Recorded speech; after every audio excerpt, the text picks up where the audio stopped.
Punjabi radio USA ਸੁਣ ਰਹੇ ਸਾਰੇ ਹੀ ਮਾਣਯੋਗ ਅਤੇ ਸਤਿਕਾਰਤ ਸਰੋਤਿਆਂ ਨੂੰ ਪੰਜਾਬੀ ਰੇਡੀਓ USA ਦੀ ਟੀਮ ਅਤੇ ਮੇਰੇ ਰਾਜਕਨਵੀਰ ਸਿੰਘ ਲਵਾਬ ਜੀ ਨੂੰ ਬਹੁਤ ਪਿਆਰ ਸਤਿਕਾਰ ਸਹਿਤ ਦੋਨੋਂ ਅੱਜ ਜੋੜ ਕੇ ਨਿੱਘੀ ਜਿਹੀ ਸਤਿ ਸ੍ਰੀ ਅਕਾਲ। ਸਭ ਨੂੰ ਜੀ ਇਹਨੂੰ ਆਖਦੇ ਹਾਂ ਸੋ ਤੇ ਪ੍ਰੋਗਰਾਮ ਖਬਰ ਤੇ ਨਜ਼ਰ ਦੇ ਵਿੱਚ ਆਪ ਸਭ ਦਾ ਨਿੱਘਾ ਸਵਾਗਤ ਹੈ। ਅੱਜ 17 ਜੂਨ ਦਿਨ ਸ਼ੁੱਕਰਵਾਰ ਤੇ ਸਾਡੇ ਨਾਲ ਸਵੇਰ ਦੇ ਖਬਰ ਤੇ ਨਜ਼ਰ ਪ੍ਰੋਗਰਾਮ ਦੇ ਵਿੱਚ ਜੁੜ ਚੁੱਕੇ ਨੇ ਮਲੋਟ ਸਟੂਡੀਓਜ਼ ਤੋਂ ਮਿੰਟੂ ਗੁਰੂਸਰੀਆ ਜੀ। ਮਿੰਟੂ ਜੀ ਆਇਆਂ ਨੂੰ ਪਿਆਰ ਭਰੀ ਨਿੱਘੀ ਸਤਿ ਸ੍ਰੀ ਅਕਾਲ। ਸ਼ੁਕਰੀਆ ਜੀ, ਸਾਰਿਆਂ ਨੂੰ ਪਿਆਰ ਭਰੀ ਸਤਿ ਸ਼੍ਰੀ ਅਕਾਲ ਜੀ। ਸਾਡੇ ਅੱਜ ਦੇ ਪ੍ਰੋਗਰਾਮ ਖਬਰ ਤੇ ਨਜ਼ਰ ਉਸ ਨੂੰ ਸਪਾਂਸਰ ਕਰਦੇ ਨੇ ਖਾਲਸਾ ਇੰਸ਼ੋਰੈਂਸ ਏਜੰਸੀ ਵਾਲੇ, ਜਿਨ੍ਹਾਂ ਦੇ ਕੋਲੋਂ ਤੁਸੀਂ ਹਰ ਤਰ੍ਹਾਂ ਦੀ ਇੰਸ਼ੋਰੈਂਸ ਕਰਵਾ ਸਕਦੇ ਹੋ। ਇੰਸ਼ੋਰੈਂਸ ਬਾਰੇ ਪਤਾ ਕਰਨ ਲਈ ਕਾਲ ਕਰ ਸਕਦੇ ਹੋ ਨੰਬਰ 408 272 2500 4082722500 ਦੇ ਉੱਤੇ। ਜੇਕਰ ਤੁਸੀਂ ਆਰਪ ਦੇ ਮੈਂਬਰ ਹੋ, ਤੁਹਾਡਾ ਰੈਕਡ ਕਲੀਨ ਆ, ਤਾਂ ਤੁਸੀਂ ਹੋਮ ਅਤੇ ਆਟੋ ਇੰਸ਼ੋਰੈਂਸ ਦੇ ਵਿੱਚ 30% ਤੱਕ ਦੀ ਰਿਆਇਤ ਡਿਸਕਾਊਂਟ ਪਾ ਸਕਦੇ ਹੋ। ਉਸ ਦੇ ਬਾਰੇ ਜਾਣਕਾਰੀ ਲਈ ਇਹਨਾਂ ਨੂੰ ਕਾਲ ਕਰੋ 408 272 2500 ਦੇ ਉੱਤੇ। ਇਸ ਦੇ ਨਾਲ ਸੁਰਜੀਤ ਸਿੰਘ ਅਤੇ ਮਹਿੰਦਰ ਕੌਰ ਗੁਰਾਇਆ ਸੈਨ ਹੋਜ਼ੇ ਤੋਂ, ਇਹਨਾਂ ਦਾ ਵੀ ਬਹੁਤ ਬਹੁਤ ਧੰਨਵਾਦ। ਜੇਕਰ ਤੁਸੀਂ ਜਾਂ ਕੋਈ ਹੋਰ ਕਾਰੋਬਾਰ, ਕੋਈ ਬਿਜ਼ਨਸ ਇਸ ਪ੍ਰੋਗਰਾਮ ਨੂੰ ਸਪਾਂਸਰ ਕਰਨਾ ਚਾਹੁੰਦੇ ਹੋ, ਸਹਾਇਤਾ ਕਰਨਾ ਚਾਹੁੰਦੇ ਹੋ, ਸੰਪਰਕ ਕਰੋ ਨੰਬਰ 408 722 7698 408 722 7698 ਦੇ ਉੱਤੇ। ਮਿੰਟੂ ਜੀ, ਗੱਲਬਾਤ ਦਾ ਸਿਲਸਿਲਾ ਕਰੀਏ ਸ਼ੁਰੂ। ਸਰਬੱਤ ਖਾਲਸਾ ਦੇ ਵਿੱਚ ਥਾਪੇ ਗਏ ਜਥੇਦਾਰ ਧਿਆਨ ਸਿੰਘ ਮੰਡ ਹੋਣਾ ਨੇ ਸੁਖਬੀਰ ਬਾਦਲ ਨੂੰ ਤਲਬ ਕੀਤਾ ਆ। ਕਿਸ ਤਰੀਕੇ ਦੇ ਨਾਲ ਇਹ ਗੱਲਬਾਤ ਜਿਹੜੀ ਹੈ ਅੱਗੇ ਤੁਰੇਗੀ ਤੁਹਾਨੂੰ ਲੱਗਦਾ? ਵੇਖੋ ਜੀ, ਜਥੇਦਾਰ ਧਿਆਨ ਸਿੰਘ ਮੰਡ ਨੇ ਜੋ ਸੁਖਬੀਰ ਸਿੰਘ ਬਾਦਲ ਨੂੰ ਤਲਬ ਕੀਤਾ ਹੈ, ਉਹ ਕੀਤਾ ਦੋ ਮੁੱਖ ਮੁੱਦਿਆਂ ਤੇ। ਇੱਕ ਬੇਅਦਬੀ ਦੀਆਂ ਜੋ ਘਟਨਾਵਾਂ ਵਾਪਰੀਆਂ, ਪਾਵਨ ਸਰੂਪਾਂ ਦੀ ਬੇਅਦਬੀ ਹੋਈ, ਉਹ ਮਸਲੇ ਨੂੰ ਲੈ ਕੇ, ਤੇ ਦੂਸਰਾ ਜਿਹੜਾ ਬਰਗਾੜੀ ਦੇ ਵਿੱਚ ਗੋਲੀ ਕਾਂਡ ਹੋਇਆ ਸੀ, ਜਿਹਦੇ ਚ 2 ਨਿਹੱਥੇ ਸਿੱਖਾਂ ਨੂੰ ਕਤਲ ਕਰ ਦਿੱਤਾ ਗਿਆ ਸੀਗਾ। ਇਹਨਾਂ ਦੋਹਾਂ ਮੁੱਦਿਆਂ ਤੇ ਕੀ ਕੁਛ ਹੋਇਆ, ਸਰਕਾਰ ਵੱਲੋਂ ਕੀ ਕੀਤਾ ਗਿਆ, ਉਹਦੀ ਇੱਕ ਰਿਪੋਰਟ ਤਲਬ ਕੀਤੀ ਗਈ। ਉਹ ਕਹਿੰਦੇ ਕਿ ਗ੍ਰਹਿ ਮੰਤਰਾਲਾ ਜਿਹੜਾ ਸਰਦਾਰ ਸੁਖਬੀਰ ਸਿੰਘ ਬਾਦਲ ਕੋਲ ਆ, ਉਹ ਸਾਰਾ ਆਪਦਾ ਜਿਹੜਾ ਹੈ ਟਿੰਡ ਫੋੜਾ ਚੁੱਕ ਲਿਆਵੇ ਤੇ ਸਾਨੂੰ ਆ ਕੇ ਦੱਸੇ ਕਿ ਇਹਨੇ ਅੱਜ ਤੱਕ ਕੀਤਾ ਕੀ ਆ। ਨਾਲ ਉਹਨਾਂ ਨੇ ਇਹ ਵੀ ਗੁਰਮਤਾ ਪਗਾਇਆ ਉੱਥੇ, ਕਿਉਂਕਿ ਅੱਜ ਉਹ ਦਰਬਾਰ ਸਾਹਿਬ ਦੇ ਵਿੱਚ ਮੱਥਾ ਟੇਕਣ ਗਏ ਸਨ।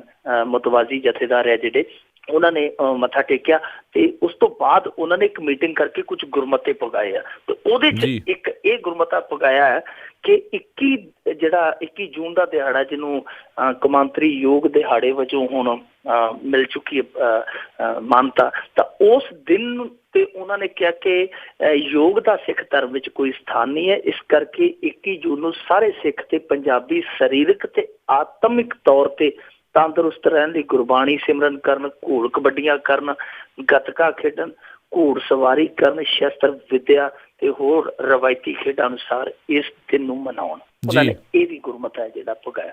ਹੁਣ ਸਵਾਲ ਇਹ ਉੱਠਦਾ ਆ ਕਿ ਜਥੇਦਾਰ ਧਿਆਨ ਸਿੰਘ ਮੰਡ ਹੈ ਜਿਹੜੇ, ਉਹਨਾਂ ਨੇ ਸੁਖਬੀਰ ਸਿੰਘ ਬਾਦਲ ਨੂੰ ਤੇ ਤਲਬ ਕਰ ਲਿਆ, ਪਰ ਜਦੋਂ ਇਹਨਾਂ ਦਾ ਹੀ ਸਾਥੀ ਇੱਕ ਗੁਰੂ ਸਾਹਿਬ ਦੀ ਹਜ਼ੂਰੀ ਦੇ ਵਿੱਚ ਉਹ ਸ਼ਬਦ ਕਹਿ ਰਿਹਾ ਸੀ ਜਿਨ੍ਹਾਂ ਨੂੰ ਆਪਾਂ ਮਾਈਕ ਤੇ ਬੋਲ ਵੀ ਨਹੀਂ ਸਕਦੇ, ਕਿ ਉਦੋਂ ਇਹਨਾਂ ਦਾ ਫਰਜ਼ ਨਹੀਂ ਸੀ ਬਣਦਾ ਕਿ ਉਸ ਨੂੰ ਤਲਬ ਕੀਤਾ ਜਾਂਦਾ? ਉਹਨੇ ਪਹਿਲਾਂ ਸਾਰਾ ਜੋ ਕੱਢਣਾ ਸੀ ਗੁੱਬ ਗੁਬਾਰ ਕੱਢ ਲਿਆ, ਮੁੜ ਕੇ ਕਹਿੰਦਾ ਜੀ ਸੌਰੀ, ਗਲਤੀ ਹੋ ਗਈ।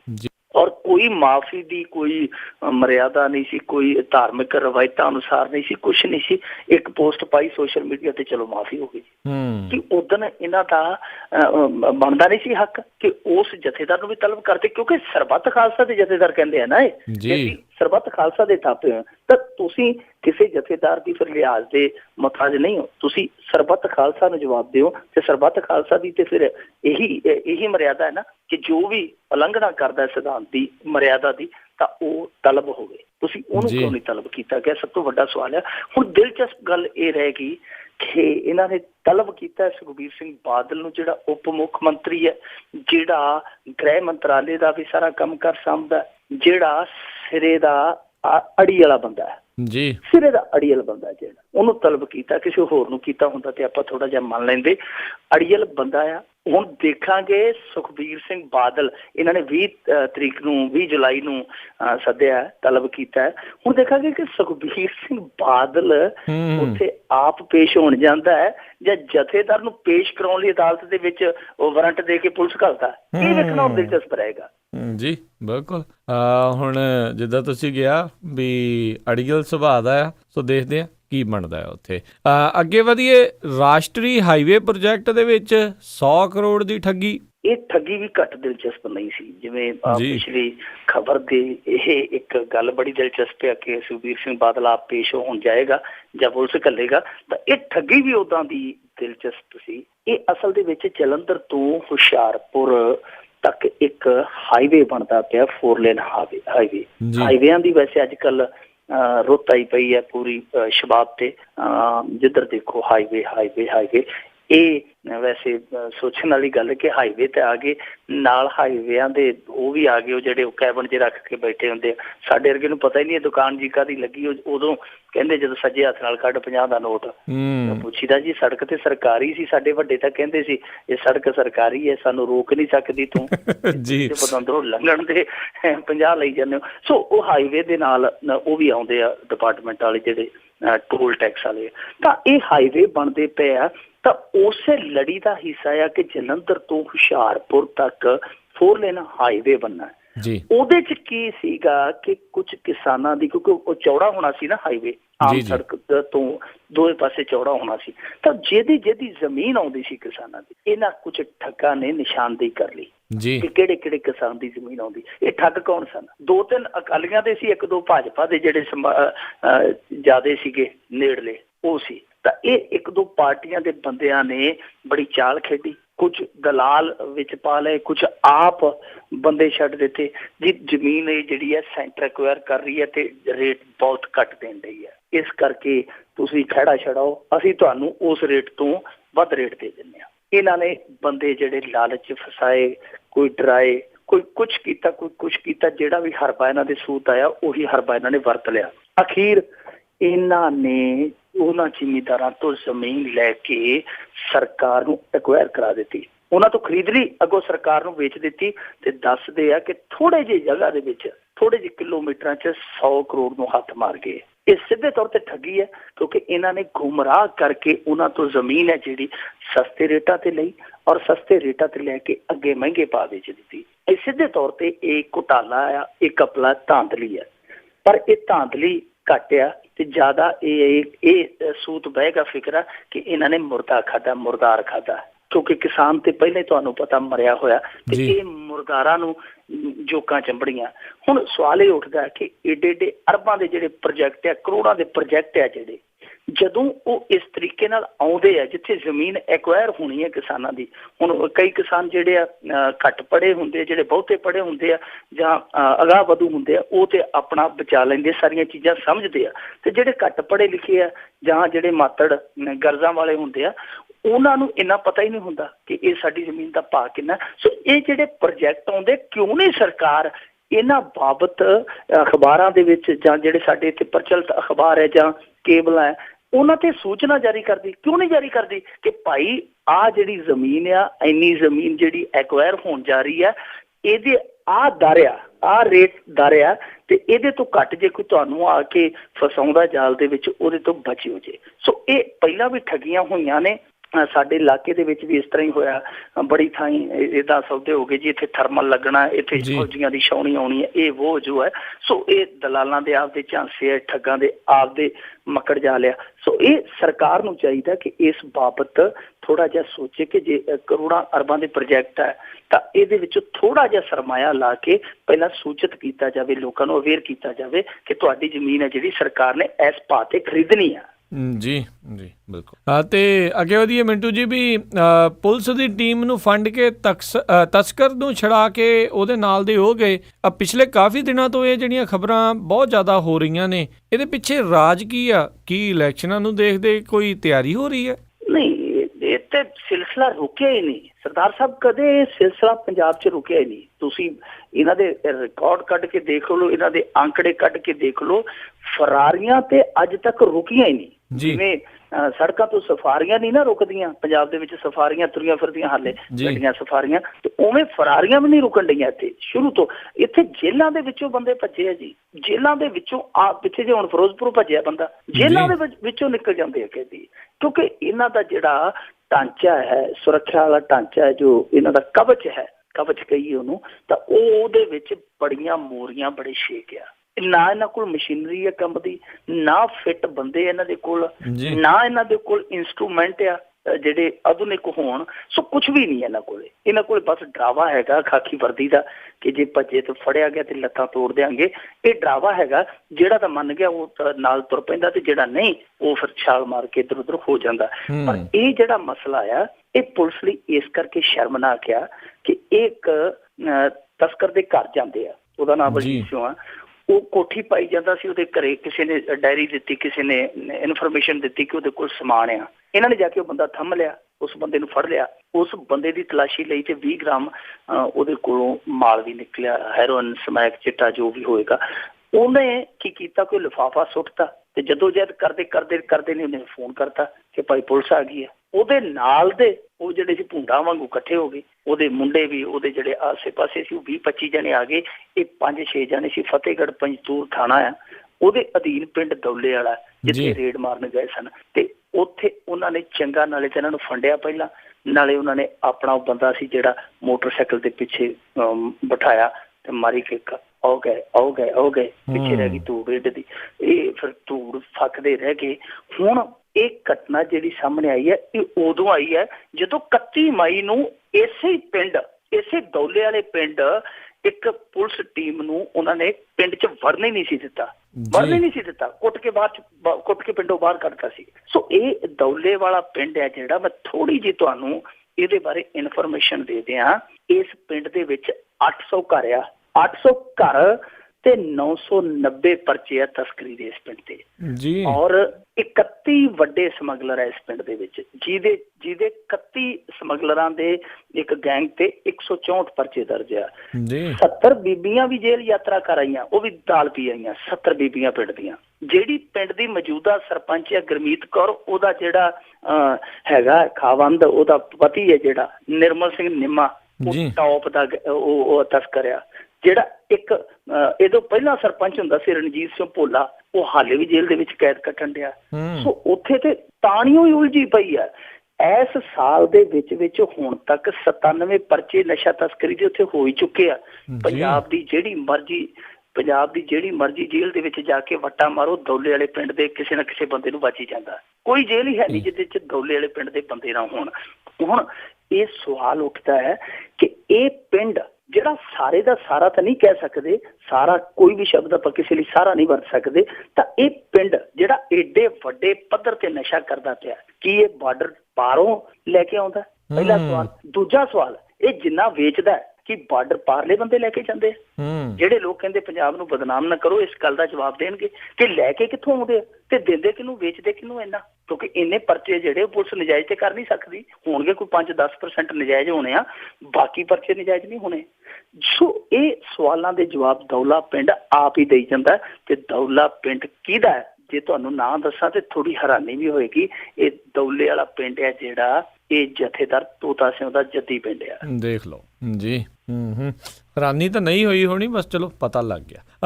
ਅਗਲੀ ਜਿਹੜੀ ਆਪਾਂ ਮਿੰਟੂ ਜੀ ਗੱਲ ਕਰਦੇ ਹਾਂ ਵੀ ਭਾਰਤੀ ਜਨਤਾ ਪਾਰਟੀ ਦਾ ਮੰਤਰੀ ਆਪਣਾ ਜਲੂਸ ਆਪ ਕਢਾ ਬੈਠਾ। ਇਹ ਜਲੂਸ ਵੈਸੇ ਇਹਨਾਂ ਲਈ ਜਲੂਸ ਵੀ ਹੈ ਜਿਹੜਾ ਉਹ ਜੂਸ ਦਾ ਹੀ ਕੰਮ ਦਿੰਦਾ ਹੈ। ਕਹਿੰਦੇ ਚਲੋ 4 ਦਿਨ ਖਬਰਾਂ ਤੇ ਲੱਗੀਆਂ। ਇਹ ਮੰਤਰੀ ਸਾਹਿਬ ਸਨ ਸ਼ੰਕਰ ਚੌਧਰੀ, ਭਾਰਤੀ ਜਨਤਾ ਪਾਰਟੀ ਦਾ ਮੰਤਰੀ ਹੈ ਗੁਜਰਾਤ ਦਾ। MBA ਹੋਲਡ ਰਿਹਾ ਹੈ ਜੀ, ਮੈਨੇਜਮੈਂਟ ਦੀ ਡਿਗਰੀ ਵੀ ਕੀਤੀ ਹੈ ਜੀ। ਇਹ ਸਾਹਿਬ ਆਪਣੇ ਇਲਾਕੇ ਦੇ ਵਿੱਚ ਗਿਆ, ਡੀਸਾ ਦਾ ਇਲਾਕਾ ਹੈ ਉੱਥੇ ਜਿੱਥੋਂ ਚੋਣ ਲੜਿਆ। ਉਹਦੇ ਵਿੱਚ ਜਾ ਕੇ ਇਹਨੇ ਸਾਹਿਬ ਨੇ ਸਰਕਾਰੀ ਸਕੂਲ ਦਾ ਦੌਰਾ ਕੀਤਾ ਤੇ ਮੁੜ ਕੇ ਜਵਾਕਾਂ ਨੂੰ ਆਂਦਾ ਚਲੋ ਆਓ ਤੁਹਾਨੂੰ ਮੈਂ ਪੜ੍ਹਾਵਾਂ। ਜਦੋਂ ਬਲੈਕ ਬੋਰਡ ਤੇ ਇਹ ਸਾਹਿਬ ਪੜ੍ਹਾਉਣ ਲੱਗੇ ਜਵਾਕਾਂ ਨੂੰ, ਤੇ ਜਵਾਕਾਂ ਨੇ ਜਦੋਂ ਮੁੱਢਲਾ ਪਾਠ ਉਹ ਲਿਖਣ ਲੱਗਾ ਬਲੈਕ ਬੋਰਡ ਦੇ ਵਿੱਚ ਹਾਥੀ ਦਾ ਜ਼ਿਕਰ ਆ ਗਿਆ।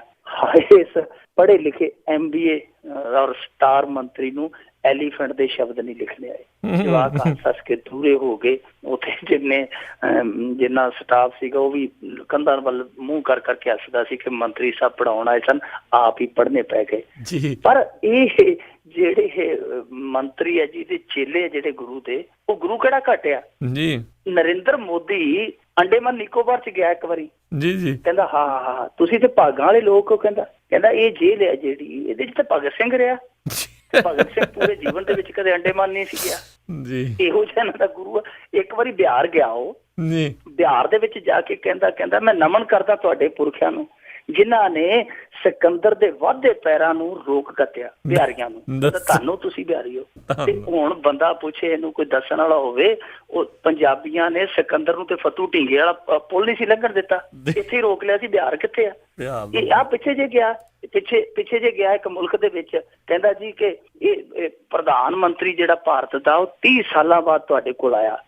ਉਹ ਨਾਲ ਦੀ ਨਾਲ ਅਗਲੇ ਦਿਨ ਖਬਰ ਆ ਗਈ ਕਿ 2007 ਜਿੱਥੇ ਤੋਂ ਮਨਮੋਹਨ ਸਿੰਘ ਆ ਕੇ ਗਿਆ। ਕੌਣ ਸੀ ਮਨਮੋਹਨ ਸਿੰਘ? ਕਿਤੇ ਆਪੇ ਪ੍ਰਧਾਨ ਮੰਤਰੀ ਤਾਂ ਨਹੀਂ ਬਣਿਆ। ਇਹੋ ਜਿਹੇ ਕੰਮ ਤੇ ਮੋਦੀ ਕਰਦਾ। ਮੋਦੀ ਕੀ ਆ, ਦੋ ਸਾਡੇ ਪੰਜਾਬ ਦੇ ਵਿੱਚ ਵੀ ਹੈਗੇ ਸਲੱਗ ਜਿਨ੍ਹਾਂ ਨੇ ਇਸ ਸਾਲ ਚੰਦ ਚਾੜਿਆ। ਇੱਕ ਅਨਿਲ ਜੋਸ਼ੀ ਆ, ਕੈਬਨਿਟ ਮੰਤਰੀ, ਉਹ 26 ਜਨਵਰੀ ਨੂੰ ਕਹੀ ਜਾਂਦਾ ਸੀਗਾ ਸੁਤੰਤਰ ਦਿਹਾੜੇ ਦੀ ਦੇਸ਼ ਨੂੰ ਲੱਖ ਲੱਖ ਵਧਾਈ ਹੋਵੇ। ਤੇ ਇੱਕ ਇਹਨਾਂ ਦਾ ਹੋ ਰਿਹਾ ਚੁੱਗ ਸਾਹਿਬ, ਉਹ 23 ਮਾਰਚ ਨੂੰ ਉਹਦੇ ਕੋਲ ਗਏ ਪੱਤਰਕਾਰ, ਤੇ ਉਹ ਕਹਿੰਦਾ ਸੀਗਾ ਜੀ 23 ਮਾਰਚ ਦੇ ਇਸ ਸ਼ੁਭ ਦਿਹਾੜੇ ਤੇ ਕੋਟਨ ਕੋਟ ਵਧਾਈ। ਇਹੋ ਜਿਹੇ ਸਲਾਗੇ ਆ ਤੇ ਇਹੋ ਜਿਹੇ ਮੰਤਰੀ ਆ। ਹੁਣ ਜਿਹੜੀ ਉਹਦੀ MBA ਡਿਗਰੀ ਹੈ ਉਹ ਵੀ ਚਰਚਾ ਦੇ ਵਿੱਚ ਹੈ। ਕਹਿੰਦੇ 2011 ਦੇ ਵਿੱਚ ਮੰਤਰੀ ਸਾਹਿਬ ਨੇ 12ਵੀਂ ਕੀਤੀ ਤੇ 2012 ਦੇ ਵਿੱਚ ਉਹ MBA ਦੀ ਡਿਗਰੀ ਵੀ ਕਰ ਗਿਆ ਸੀ। ਹੁਣ ਪਤਾ ਨਹੀਂ ਕਿਹੜੀ ਯੂਨੀਵਰਸਿਟੀ ਜਿਹੜੀ 6 ਮਹੀਨਿਆਂ 'ਚ MBA ਵੀ ਕਰਾਈ ਜਾਂਦੀ ਹੈ। ਨਹੀਂ ਜੀ, ਮੰਤਰੀ ਨੇ ਇਹਨਾਂ ਦੀ ਤਾਂ ਜਦੋਂ ਮਰਜ਼ੀ ਹੋ ਸਕਦੀ ਆ, ਇਹ ਤਾਂ ਆਪਾਂ ਨੂੰ ਪਤਾ ਹੀ ਆ। ਐਫੀਡੇਵਿਟ 'ਚ ਹੀ ਕਰਾਉਣੀ ਹੁੰਦੀ, ਬਾਕੀ ਤਾਂ ਭਾਵੇਂ ਹੋਈ ਨਾ ਹੋਈ ਹੋਵੇ। ਅੱਗੇ ਵਧੀਏ ਮਿੰਟੂ ਜੀ। ਵੀ ਕੈਪਟਨ ਨੇ ਕਿਹਾ ਹੁਣ ਮਜੀਠਾ ਹਲਕੇ 'ਚ ਕਰਾਂਗੇ ਨਸ਼ੇ ਦੇ ਮੁੱਦੇ ਤੇ ਰੈਲੀ। ਇਹਨਾਂ ਨੇ ਪਹਿਲਾਂ ਸੀਡੀਆਂ ਵੰਡ ਕੇ ਲੋਕਾਂ ਨੂੰ ਜਗਾਤਾ, ਹੁਣ ਰੈਲੀ ਕਰਕੇ ਜਿਹੜਾ ਬਹਿਜਾ ਕਰਾ ਦੇਣਗੇ। ਇਹ ਪਹਿਲਾਂ ਕਹਿੰਦੇ ਸੀ ਮੈਂ ਸੀਡੀਆਂ ਵੰਡੂਗਾ ਜੀ, ਉਹ ਇਹ ਕਹਿੰਦੇ ਸੀ ਮੈਂ ਅਨਸੈਂਸਰ CD ਵੰਡੂਗਾ, ਤੇ ਅਗਲਿਆਂ ਨੇ ਪਹਿਲਾਂ ਹੀ ਅਨਸੈਂਸਰ CD ਵੰਡਤੀ, ਲੋੜ ਹੀ ਨਹੀਂ ਪਈ। ਉਹ ਬਹਿਜਾ ਹੋ ਗਈ। ਉਹ ਕਹਿੰਦੇ 13 ਚੱਕ ਲਓ। ਉਹਨਾਂ ਨੇ ਖੁੱਲੀ ਸੇਲ ਹੀ ਲਾਤੀ ਵੀ ਜਿਹੜਾ ਮਰਜ਼ੀ ਲੈ ਲਓ। ਹੁਣ ਉਹ ਮੁੱਦਾ ਹੱਥ ਚੋਂ ਨਿਕਲ ਗਿਆ ਤੇ ਕਪਤਾਨ ਸਾਹਿਬ ਕਹਿੰਦੇ ਹੁਣ ਮੈਂ ਰੈਲੀ ਕਰਾਂਗਾ ਉੱਥੇ। ਹੁਣ ਰੈਲੀ ਕਰਨਗੇ ਕੈਪਟਨ ਸਾਹਿਬ ਨੂੰ ਕੋਈ ਇਹ ਸਵਾਲ ਕਰੇਗਾ ਕਿ ਨਹੀਂ ਕਰੇਗਾ ਪਤਾ ਨਹੀਂ, ਪਰ ਇੱਕ ਸਵਾਲ ਕੈਪਟਨ ਅਮਰਿੰਦਰ ਸਿੰਘ ਨੂੰ ਸਦਾ ਹੀ ਹੁੰਦਾ ਰਹੇਗਾ ਕਿ ਜਦੋਂ ਭੋਲਾ ਫੜਿਆ ਗਿਆ ਸੀਗਾ, ਸਾਰਾ ਕੁਝ ਹੋ ਗਿਆ ਇੱਥੋਂ ਤੱਕ ਕਿ ਜਿੱਦਣ ED ਦੇ ਵਿੱਚ ਮਜੀਠੀਆ ਪੇਸ਼ ਹੋਣ ਆਇਆ, ਉਹਦੀ ਆਪਦੀ ਪਾਰਟੀ ਜਿਹੜੀ ਭਾਈਵਾਲ ਪਾਰਟੀ ਭਾਜਪਾ, ਉਹਦੇ ਮੁੰਡਿਆਂ ਨੇ ਉੱਥੇ ਅਰਥੀ ਫੂਕੀ ਉਹਦੀ ਮਜੀਠੀਆ ਦੀ, ਤੇ ਇਸ ਬੰਦੇ ਨੇ ਕਹਿਤਾ ਕਿ ਨਹੀਂ ਜੀ CBI ਦੀ ਜ਼ਰੂਰਤ ਨਹੀਂ। ਉਹਨਾਂ ਦੇ ਭਾਈਵਾਲ ਵਿਰੋਧ ਕਰਦੇ ਪਏ ਆ, ਇਹ ਉਹਨਾਂ ਦੇ ਪੱਖ 'ਚ ਖੜ ਜਾਂਦੇ ਆ ਕਿ ਉਦੋਂ ਉਹ ਜਿਹੜਾ ਮਜੀਠਾ ਇਲਾਕਾ ਸੀਗਾ ਉਦੋਂ ਜਿਹੜਾ ਸੀ ਉਹ ਕਿਸੇ ਹੋਰ ਦੇਸ਼ ਦਾ ਹਿੱਸਾ ਸੀ।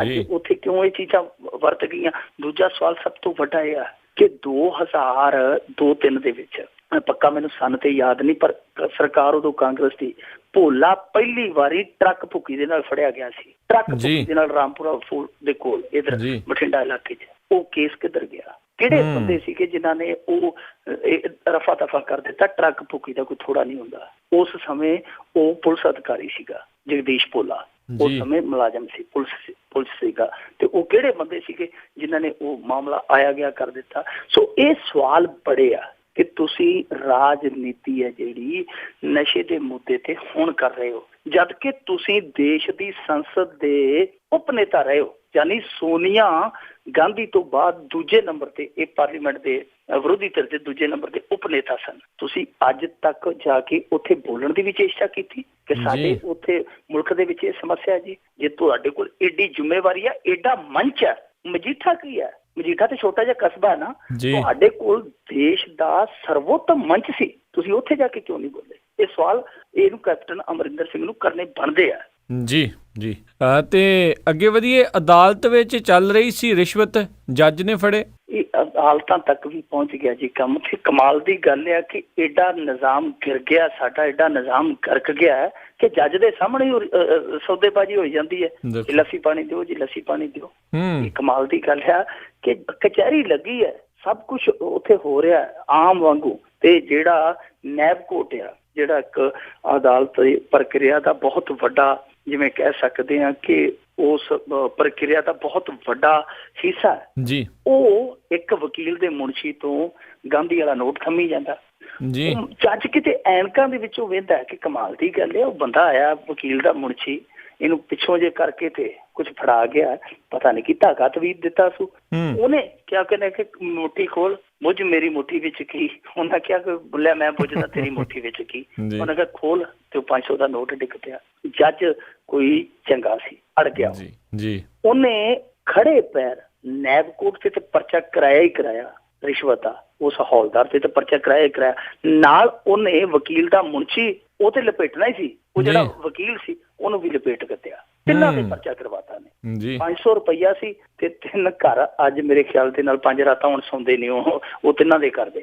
ਸੋ ਇਹ ਯੱਬ ਪੈ ਗਿਆ। 500 ਰੁਪਈਏ ਨੇ ਇਹ ਪਿੱਟਣੇ ਪਵਾਤੇ ਉੱਥੇ ਅਦਾਲਤ ਦੇ ਵਿੱਚ। ਪਰ ਸਵਾਲ ਬਹੁਤ ਵੱਡੇ ਆ ਕਿ ਇਹ ਅਦਾਲਤਾਂ ਦੇ ਵਿੱਚ ਜੇ ਇਸ ਤਰੀਕੇ ਨਾਲ ਸ਼ਰੇਆਮ ਹੀ ਰਿਸ਼ਵਤਖੋਰੀ ਚੱਲਦੀ ਹੈ, ਵੱਡੀ ਖੋਰੀ ਚੱਲਦੀ ਹੈ, ਤੇ ਤੁਸੀਂ ਉਸ ਥਾਂ ਦਾ ਇਮੇਜਨ ਕਰੋ ਜਿੱਥੇ ਇਕੱਲੇ ਬਾਬੂ ਵੀ ਬੈਠੇ ਆ ਤੇ ਉਹਨਾਂ ਦੇ ਅੱਗੇ ਕਤਾਰ ਦੇ ਵਿੱਚ ਮਜ਼ਲੂਮ ਲੱਗੇ ਆ, ਅਨਪੜ੍ਹ ਲੱਗੇ ਆ, ਲਾਚਾਰ ਲੋਕ ਲੱਗੇ ਆ, ਉਹਨਾਂ ਦੀ ਛਿੱਲ ਕਿਸ ਪੱਧਰ ਤੇ ਲੈਂਦੀ ਹੋਏਗੀ। ਤਾਂ ਇਹਦੇ ਸਵਾਲ ਦਾ ਜਿਹੜਾ ਜਵਾਬ ਆ ਉਹ ਇਸ ਗੱਲ ਦੇ ਵਿੱਚ ਛੁਪਿਆ ਹੈ ਕਿ ਇਸੇ ਬਠਿੰਡੇ ਦੇ ਵਿੱਚੋਂ ਪਿਛਲੇ ਸਾਲ ਖਬਰਾਂ ਆਈਆਂ ਸਨ ਇਹਨਾਂ ਵਕੀਲਾਂ ਦੀਆਂ। ਇਹਨਾਂ ਵਕੀਲਾਂ ਨੇ ਹੜਤਾਲ ਕਰਤੀ ਸੀ, ਕਹਿੰਦੇ ਸਾਡੇ ਇਹਨਾਂ ਅਦਾਲਤਾਂ ਦੇ ਵਿੱਚ ਕੁਝ ਇਹੋ ਜਿਹੇ ਜੱਜ ਬੈਠੇ ਆ ਜੀ ਜਿਹੜੇ ਸਾਡੇ ਤੱਕ ਗਾਹਕ ਆਉਣ ਹੀ ਨਹੀਂ ਦਿੰਦੇ, ਪਿੱਛੋਂ ਹੀ ਖਿੱਚ ਕੇ ਆਪਣੇ ਚੈਂਬਰਾਂ 'ਚ ਲੈ ਜਾਂਦੇ ਆ। ਸੋ ਇੱਥੋਂ ਹੀ ਜਵਾਬ ਮਿਲ ਜਾਂਦਾ ਕਿ ਜਿੱਥੇ ਜੱਜ ਜਾਂ ਜਿੱਥੇ ਅਫਸਰਸ਼ਾਹੀ ਇਸ ਪੱਧਰ ਤੇ ਚਲੀ ਗਈ ਹੋਵੇ, ਉੱਥੇ ਹੇਠਲੇ ਪੱਧਰ ਤੇ ਜੋ ਹਾਲ ਹੋਏਗਾ ਆਪਾਂ ਦੇਖ ਹੀ ਸਕਦੇ ਹਾਂ। ਜੀ ਅੱਗੇ ਵਧੀਏ। ਬਾਦਲ ਨੇ ਲੋਕਾਂ ਨੂੰ ਦਿੱਤਾ ਜੋਸ਼, ਕਹਿੰਦੇ ਨਹਿਰ 'ਚ ਜਾ ਕੇ ਲਿਟ ਜਾਓ। ਹਾਂ ਬਿਲਕੁਲ, ਢਾਡੀ ਜਿਹੜੇ ਆ ਜੋਸ਼ ਹੀ ਦਿੰਦੇ ਜੀ। ਲੜਨਾ ਤੇ ਦੂਜਿਆਂ ਨੇ ਆ, ਸਾਡੀਆਂ ਨੇ ਤੇ ਵਾਰਾਂ ਗਾ ਕੇ ਜਿਹੜਾ ਵੀਰ ਰਸ ਆ ਉਹ ਸੁਣਾ ਦੇਣਾ। ਲੜਨਾ ਤੇ ਲੋਕਾਂ ਨੇ ਨਾ ਮੈਦਾਨ ਦੇ ਜੰਗ ਦੇ ਵਿੱਚ, ਤੇ ਇਹ ਢਾਡੀਆਂ ਵਾਲਾ ਕੰਮ ਹੀ ਹੋ ਰਿਹਾ। ਇਹ ਰੁਪਾਣੇ ਆਏ ਸਨ ਮੁਕਤਸਰ ਆਪਦੇ ਜ਼ਿਲ੍ਹੇ ਦੇ ਵਿੱਚ, 3 ਦਿਨ ਰਹੇ ਆ ਉੱਥੇ। ਪਿੰਡ ਆ ਰੁਪਾਣਾ, ਉੱਥੇ ਸੰਗਤ ਦਰਸ਼ਨ ਕਰਨ ਗਏ। ਔਰ ਇਹ ਮੈਂ ਪਹਿਲਾਂ ਵੀ ਕਹਿਣਾ ਹੁੰਦਾ ਕਿ ਇਹ ਜਜ਼ਬਾਤੀ ਪੱਤਾ ਅੱਜ ਕੱਲ੍ਹ ਸ਼ਹਿਰਾਂ 'ਚ ਖੇਡਣ ਦੀ ਥਾਂ, ਕਿਉਂਕਿ ਸ਼ਹਿਰੀ ਜਿਹੜੀ ਵੋਟ ਆ ਤੁਹਾਨੂੰ ਪਤਾ ਪੜ੍ਹੀ ਲਿਖੀ ਵੋਟ ਆ, ਔਰ ਉਹਦਾ ਝੁਕਾਅ ਕਾਂਗਰਸ ਤੇ ਭਾਜਪਾ ਵੱਲ ਹੀ ਹੈ ਜ਼ਿਆਦਾ। ਉਹ ਇੱਧਰ ਹੋਇਆ ਵੀ ਨਹੀਂ ਕਦੇ ਉਲਾਰ ਉਹਨਾਂ ਦਾ। ਤੇ ਇਹ ਹੇਠਲੇ ਪੱਧਰ ਤੇ ਜਿਹੜੀ ਤਾਕਤ ਹੈ ਇਹਨਾਂ ਦੀ ਪੇਂਡੂ ਵੋਟ, ਉੱਥੇ ਜਾ ਕੇ ਜਜ਼ਬਾਤੀ ਕਾਰਡ ਬੜਾ ਟਕਾ ਕੇ ਖੇਡਦੇ ਆ। ਇੱਕ ਤੇ ਇਹਨਾਂ ਨੇ ਇਹ ਖੇਡਣਾ ਹੁੰਦਾ ਕਿ ਕਾਂਗਰਸ ਸਾਡੀ ਦੁਸ਼ਮਣ ਹੈ, ਉਹਨੇ ਸਾਡਾ ਦਰਬਾਰ ਸਾਹਿਬ ਢਾਹ ਦਿੱਤਾ, ਉਹਨੇ ਸਾਡੇ ਸਿੱਖਾਂ ਨੂੰ ਕੋਹ ਕੇ ਮਾਰ ਦਿੱਤਾ। ਦੂਜਾ ਇਹ ਹੁੰਦਾ ਕਿ ਸਾਡਾ ਪਾਣੀ ਲੁੱਟ ਕੇ ਲੈ ਗਏ, ਸਾਨੂੰ ਫਨਾਹ ਕਰ ਦਿੱਤਾ, ਸਾਨੂੰ ਤਬਾਹ ਕਰ ਦਿੱਤਾ। ਇਹ ਚੀਜ਼ ਐਸ ਲਹਿਜੇ 'ਚ ਬੋਲਦੇ ਆ ਕਿ ਜਿਹੜੇ ਸਾਹਮਣੇ ਬੈਠੇ ਹੁੰਦੇ ਆ ਉਹ ਫਿਰ ਭਾਵੇਂ ਉਹਨਾਂ ਦੇ ਹੱਥ 'ਚ ਕੁਛ ਨਹੀਂ ਹੁੰਦਾ, ਕੁਰਸੀ ਦੇ ਡੰਡਿਆਂ ਨੂੰ ਖਿੱਚੀ ਜਾਂਦੇ ਆ ਕਿ ਕਿਤੇ ਸਾਡੇ ਸਾਹਮਣੇ ਆ ਜਾਣ ਕਾਂਗਰਸੀ, ਅਸੀਂ ਇਹਨਾਂ ਦਾ ਹਾਲ ਵੇਖੋ ਕਰਦੇ। ਸੋ ਇਹਨਾਂ ਜੋਸ਼ ਭਰ ਦਿੰਦੇ ਆ। ਤੇ ਕੱਲ ਤੇ ਇਹਨਾਂ ਨੇ ਸਿਰਾ ਹੀ ਲਾਤਾ, ਕਹਿੰਦੇ ਕਿ ਜੇ ਹੁਣ ਪਾਣੀ ਗਿਆ ਚਲਾ ਤੇ ਆਪਣਾ ਬਚਣਾ ਕੱਖ ਨਹੀਂ, ਜੇ ਤਿਆਰ ਰਿਓ। ਕਹਿੰਦਾ ਤੁਸੀਂ ਕੁਛ ਨਾ ਕਰਿਓ, ਹੋਰ ਨਹੀਂ ਤੇ ਜਾ ਕੇ SYL ਦੇ ਵਿੱਚ ਲਿਟ ਜਾਓ, ਫਿਰ ਤੁਹਾਡੇ ਉੱਤੋਂ ਟਰੱਕ ਲੰਘੀ ਜਾਣ, ਬੱਸਾਂ ਲੰਘੀ ਜਾਣ, ਚਾਹੇ ਟੈਂਕ ਲੰਘੀ ਜਾਣ, ਤੁਸੀਂ ਨਹੀਂ ਉੱਠਣਾ। ਹੁਣ ਜਿਹਦੇ ਉੱਤੋਂ ਟੈਂਕੀ ਲੰਘੇ ਉਹਨੇ ਉੱਠਣਾ ਸਿਰ ਜਾਂਦਿਆਂ ਦਾ, ਉਹ ਕੀ ਉੱਠੇਗਾ। ਸੋ ਇਹ ਜੋਸ਼ ਭਰਦੇ ਆ। ਪਰ ਗੱਲ ਮੈਂ ਅੱਗੇ ਵੀ ਕਹਿਣਾ ਹੁੰਦਾ ਕਿ ਕਿਸੇ ਪਿੰਡ ਦੇ ਵਿੱਚ ਅੱਗ ਲੱਗ ਗਈ ਸੀ ਤੇ ਉਹ ਪਿੰਡ ਦੇ ਖੇਤਾਂ ਨੂੰ ਅੱਗ ਲੱਗ ਗਈ ਤੇ ਉਹ ਸਾਰਾ ਪਿੰਡ ਉਧਰ ਅੱਗ ਵੱਲ ਭੱਜਿਆ ਜਾਂਦਾ ਸੀ। ਜਿਵੇਂ ਜਿਵੇਂ ਨੇੜੇ ਪਹੁੰਚਦੇ ਪਏ ਸੀ ਨਾ ਭੀੜ ਦੇ ਵਿੱਚ ਸਰਪੰਚ ਦਾ ਪੁੱਤਰ ਵੀ ਸੀ। ਸਰਪੰਚ ਪਹਿਲਾਂ ਤੇ ਲਲਕਰੇ ਮਾਰਾ ਭੱਜੋ। ਜਿਵੇਂ ਜਿਵੇਂ ਅੱਗ ਨੇੜੇ ਆਉਂਦੀ ਸੀ ਪਿੱਛੇ ਨੂੰ ਪੈਰ ਕਰਕੇ ਤੇ ਰਮਜ ਦੇ ਨਾਲ ਲਲਕਾਰਾ ਮਾਰਦਾ ਸੀ। ਉਹ ਪਿੰਡਾਂ ਅੱਗੇ, ਪੁੱਤਾ ਪਿੱਛੇ, ਪੁੱਤ ਨੂੰ ਕਹਿੰਦਾ ਪਿੱਛੇ ਆ ਜਾ। ਸੋ ਉਹੀ ਹਾਲ ਇਹਨਾਂ ਦਾ ਆ ਕਿ ਲਿਟ ਜੋ ਨਹਿਰਾਂ ਦੇ ਵਿੱਚ, ਤੁਹਾਡੇ ਉੱਤੋਂ ਟੈਂਕ ਲੰਘਣਗੇ ਤੇ ਬਾਅਦ ਦੇ ਵਿੱਚ ਤੁਹਾਡੀਆਂ ਲਾਸ਼ਾਂ ਤੇ ਇਹਨਾਂ ਦੇ ਹੀ ਸਿਆਸੀ ਮਜਮੇ ਲੱਗਣਗੇ। ਇਹਨਾਂ ਦਾ ਕੰਮ ਚੱਲਦਾ ਰਹੂ। ਜੀ ਅਤੇ ਅੱਗੇ ਮਿੰਟੂ ਜੀ ਜੇ ਆਪਾਂ ਵਧਦੇ ਹਾਂ, ਬਠਿੰਡੇ ਦੇ ਵਿੱਚ ਧਰਨੇ ਤੇ ਬੈਠੇ ਕਿਸਾਨ ਦੀ ਮੌਤ। ਦੇਖੋ ਜੀ, ਧਰਨੇ ਤੇ ਜਿਹੜੀ ਇਹ ਮੌਤ ਹੋਈ ਆ, ਰੱਲਾ ਸਿੰਘ ਦਾ ਨਾਮ ਸੀ ਕਿਸਾਨ ਦਾ, ਮਾਨਸੇ ਜ਼ਿਲ੍ਹੇ ਦਾ ਸੀ, ਮਾਤੜ ਕਿਸਾਨ ਸੀਗਾ। ਆਪਣੇ ਹੱਕਾਂ ਲਈ, ਆਪਣੇ ਭਵਿੱਖ ਲਈ ਇਹ ਸੰਘਰਸ਼ ਦੇ ਰਾਹ ਪਿਆ। ਧੁੱਪ ਬਹੁਤ ਹੈ ਜੀ। ਦੇਖੋ ਇੱਥੇ ਟੈਂਪਰੇਚਰ ਹੈ ਜਿਹੜਾ ਸਾਡੇ ਇਲਾਕੇ 'ਚ ਲਗਭਗ 45-44 ਪਹੁੰਚ ਜਾਂਦਾ ਹੈ। ਸਾਰਾ ਦਿਨ ਦੁਪਹਿਰੇ ਬੈਠਣਾ ਔਰ ਤਪਦੀ ਸੜਕ ਤੇ ਡੇਰਾ ਲਾ ਕੇ ਨਾਅਰੇਬਾਜ਼ੀ ਕਰਨੀ ਬਹੁਤ ਔਖਾ ਹੈ, ਬਹੁਤ ਔਖਾ ਕੰਮ ਹੈ। ਪਰ ਮਰਦੇ ਕੀ ਨਾ ਕਰਦੇ। ਉਹਨਾਂ ਕੋਲ ਕੋਈ ਚਾਰਾ ਵੀ ਹੈ ਨਹੀਂ, ਸੜਕਾਂ ਤੇ ਬਹਿਣ ਜੋਗੇ ਆ। ਜਦੋਂ ਬੰਦਾ ਆਈ ਸੜਕ ਤੇ ਗਿਆ ਫਿਰ ਸੜਕ ਤੇ ਬੈਠੇਗਾ। ਸੋ ਉਹ ਸੰਘਰਸ਼ ਜਿਹੜਾ ਚੱਲ ਰਿਹਾ ਕਾਫੀ ਦਿਨਾਂ ਤੋਂ ਉੱਥੇ ਚੱਲਦਾ ਤੇ ਇਹ ਮੌਤ ਅੱਜ ਹੋ ਗਈ। ਇਹ ਪਹਿਲੀ ਮੌਤ ਨਹੀਂ ਹੈ। ਤੁਹਾਨੂੰ ਯਾਦ ਹੋਏਗਾ ਕੁਛ ਮਹੀਨੇ ਪਹਿਲਾਂ ਜਦੋਂ ਇਹ ਚੱਲਿਆ ਸੀ ਨਰਮਾ ਜਿਹੜੀ ਖਾ ਗਈ ਸੀ ਸੁੰਡੀ, ਤਾਂ ਉਦੋਂ ਬਠਿੰਡੇ ਹੀ ਲੱਗਾ ਸੀ ਧਰਨਾ ਤੇ ਉਹ ਕੁਲਦੀਪ ਸਿੰਘ ਨਾਂ ਦਾ ਇੱਕ ਕਿਸਾਨ ਸੀ ਝੁੰਬਿਆਂ ਦਾ, ਉਹ ਉੱਥੇ ਦਵਾਈ ਪੀ ਗਿਆ ਸੀ, ਮਰ ਗਿਆ ਸੀ ਵਿਚਾਰਾ ਧਰਨੇ ਤੇ। ਉਦੋਂ ਕੁਝ ਦਿਨ ਪਹਿਲਾਂ ਉਸੇ ਧਰਨੇ ਤੇ ਕਿੱਲਿਆਂ ਵਾਲੀ ਦਾ ਇੱਕ ਖੇਤ ਮਜ਼ਦੂਰ ਸੀ, ਉਹ ਧਰਨੇ 'ਚ ਸ਼ਾਮਲ ਹੋ ਗਿਆ ਸੀ। ਉੱਥੇ ਹਾਰਟ ਫੇਲ ਹੋ ਗਿਆ, ਉੱਥੇ ਮਰ ਗਿਆ।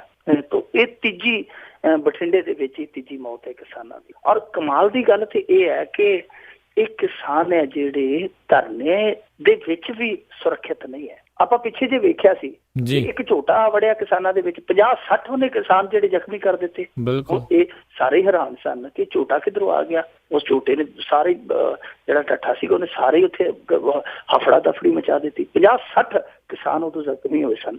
ਜੀ ਦੇਖੋ ਇਹ ਆਪਾਂ ਨੂੰ ਵੀ ਪਤਾ ਆ ਕਿ ਪ੍ਰਕਾਸ਼ ਸਿੰਘ ਬਾਦਲ ਦੇ ਹੱਥ ਉਹਨਾਂ ਕੁਛ ਨਹੀਂ ਹੈ ਜਿੰਨਾ ਕਿਸਾਨੀ ਦੇ ਮਾਮਲੇ 'ਚ ਕੇਂਦਰ ਦੇ ਹੱਥ ਆ। ਇਸ ਗੱਲ ਦੇ ਵਿੱਚ ਕੋਈ ਦੋ ਰਾਏ ਨਹੀਂ। ਜੀ ਬਾਦਲ ਸਾਹਿਬ ਦੇ ਹੱਥ ਬਹੁਤ ਛੋਟਾ ਜਿਹਾ ਰਚਕ ਮਾਤਰ ਅਧਿਕਾਰ ਹੈ ਤੇ ਉਹ ਥੋੜਾ ਬਹੁਤ ਵਰਤਦੇ ਵੀ ਕਿਸਾਨਾਂ ਦੇ ਹੱਕ 'ਚ। ਇਹਦੇ 'ਚ ਕੋਈ ਉਹ ਇਹੋ ਜਿਹੀ ਅਤਕਥਨੀ ਨਹੀਂ ਹੈ ਕਿ ਉਹ ਨਹੀਂ ਸੋਚਦੇ ਪਰ ਬਹੁਤਾ ਕੇਂਦਰ ਦੇ ਹੱਥ ਹੈ। ਪਰ ਇੱਕ ਚੀਜ਼ ਤੇ ਹੈ ਨਾ ਕਿ ਦੇਖੋ ਤੁਹਾਡੇ ਕਿਸਾਨ ਏਡੀ ਗਰਮੀ 'ਚ ਸੰਘਰਸ਼ ਕਰ ਰਹੇ ਆ ਜਾਂ ਤੁਹਾਡੇ ਖਿਲਾਫ ਹੀ ਕਰ ਰਿਹਾ। ਘੱਟੋ ਘੱਟ ਉਹਨਾਂ ਨੂੰ ਕੁਝ ਬੁਨਿਆਦੀ ਸਹੂਲਤਾਂ ਤੇ ਦਿਓ। ਕਦੇ ਉਹਨਾਂ ਦੇ ਵਿੱਚ ਢੱਠਾ ਵੜ ਜਾਂਦਾ, ਕਦੇ ਉਹਨਾਂ ਤੇ ਤੁਹਾਡੀ ਪੁਲਿਸ ਹੈ ਜਿਹੜੀ ਕਹਿਰ ਬਣ ਕੇ ਟੁੱਟ ਪੈਂਦੀ ਹੈ, ਕਦੇ ਉਹ ਜਿਹੜੇ ਧੁੱਪ ਦੇ ਨਾਲ ਹੀ ਮਰ ਜਾਂਦੇ ਆ, ਕਦੇ ਹਾਰਟ ਅਟੈਕ ਨਾਲ ਮਰ ਜਾਂਦੇ ਆ।